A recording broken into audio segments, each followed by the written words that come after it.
Komisi Independen Pemilihan atau KIP Aceh meluncurkan pemilihan gubernur dan wakil gubernur Aceh pada Selasa malam di Banda Aceh. Selain dihadiri oleh komisioner KIP seluruh Aceh, dalam peluncuran tersebut juga dihadiri oleh unsur Forkopimda Aceh, tokoh publik serta tokoh politik.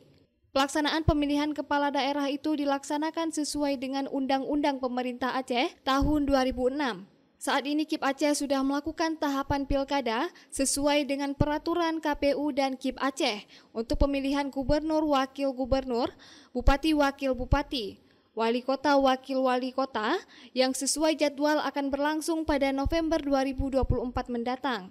Ketua KIP Aceh Saiful mengatakan, peluncuran ini merupakan komitmen KIP dan pemerintah Aceh untuk menyukseskan pilkada serentak, serta ajakan bersama kepada masyarakat Aceh untuk dapat memberikan hak pilihnya pada November 2024 nanti. Salah satu bentuk bahwa Aceh telah siap melaksanakan pilkada dan memang secara tingkat nasional itu memang sudah dilakukan peluncuran, tapi di Aceh kan tersendiri dia ada keputusan, sehingga kita melaksanakan peluncuran.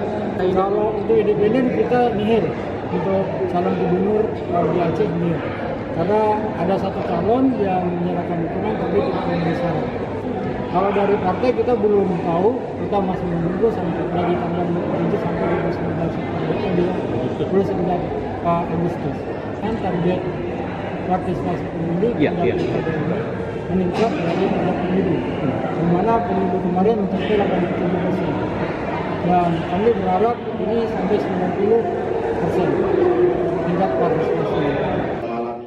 Dari Banda Aceh, Lala Nurmala melaporkan untuk Puja TV Aceh.